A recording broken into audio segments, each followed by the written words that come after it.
He stepped out of his billion-dollar headquarters expecting a normal morning, until a tiny girl with ripped clothes ran straight into him, yanked his wallet from his pocket, and bolted like she was fleeing danger itself.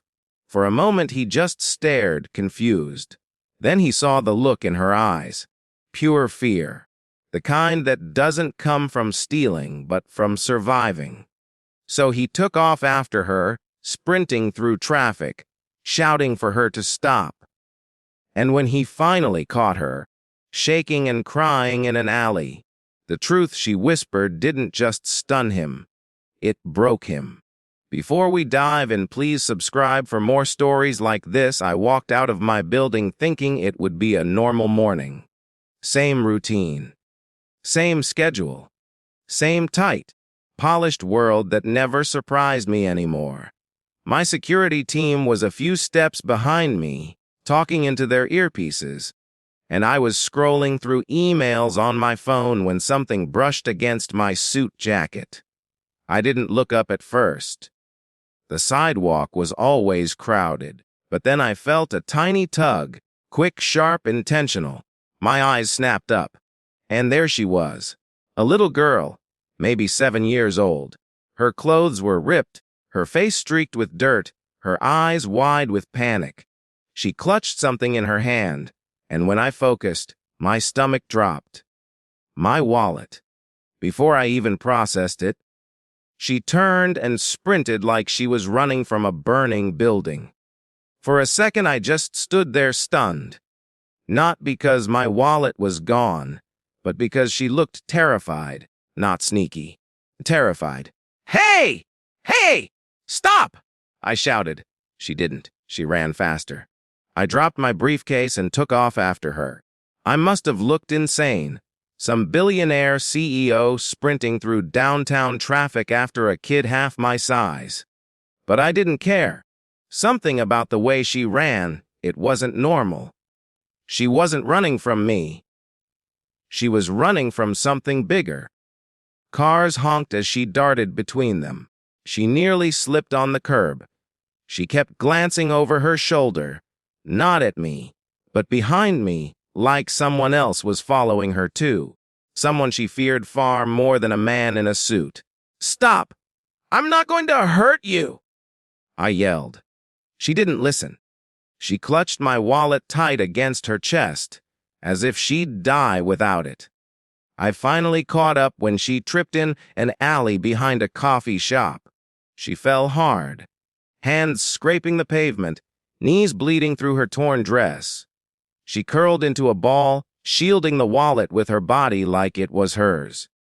I slowed down, raising my hand so she wouldn't panic. Hey, it's okay," I said gently. "I'm not angry." She shook her head violently. Please don't take it." I blinked. "It's my wallet." Her lip trembled. I know, but I need it." I crouched down carefully, staying a few feet away. Her whole body was trembling. This wasn't a thief. This was a terrified child trying to survive. "What's going on?" I asked softly. "Why'd you take it?"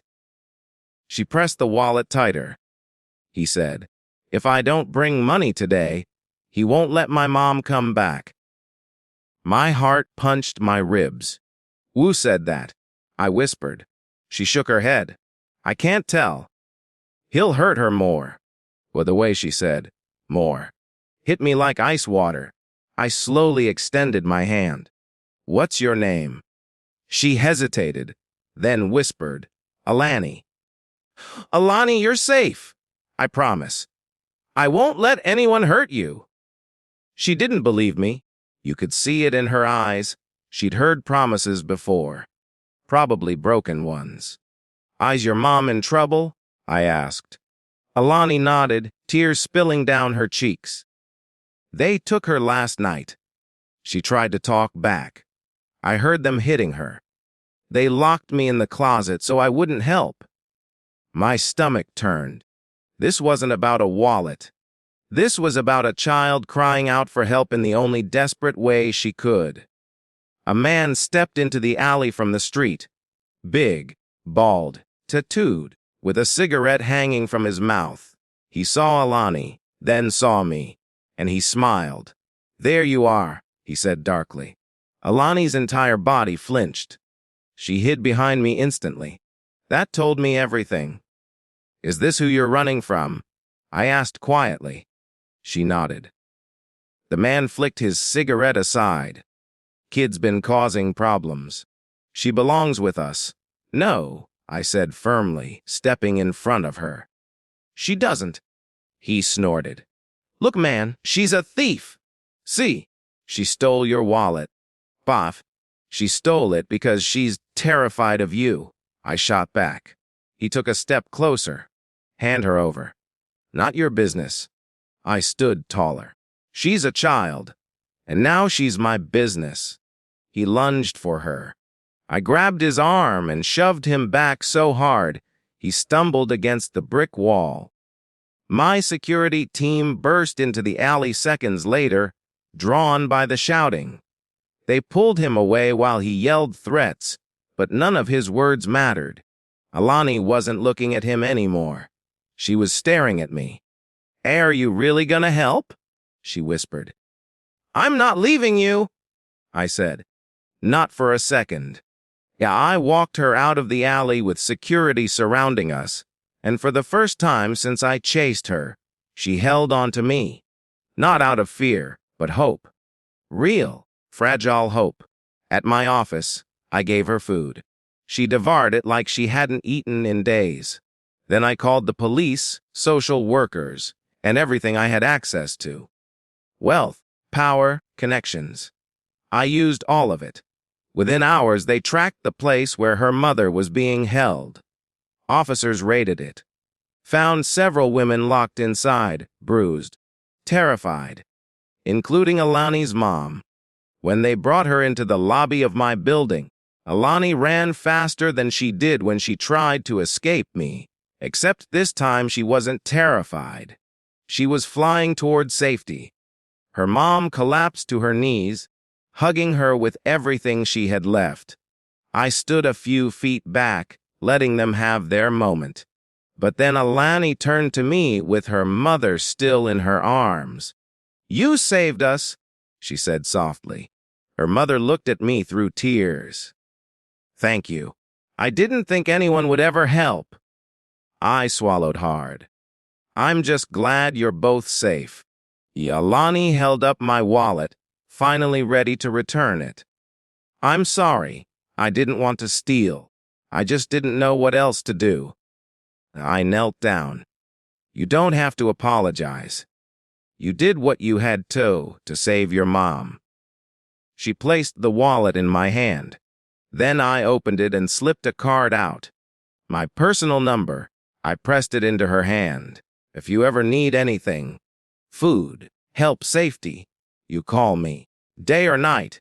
Her eyes widened. "Really?" "Oh, I promise." And she hugged me then. Tight, unexpected, pure. And in that moment, something inside me cracked wide open. The part of me that believed the world was cold and predictable.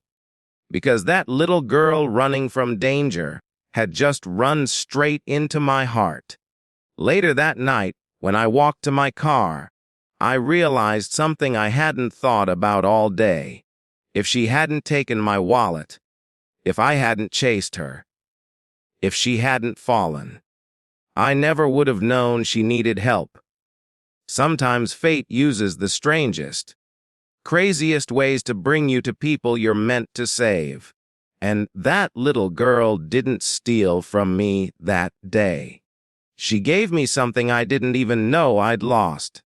A reminder that even the smallest, weakest voice in the world deserves someone who won't look away.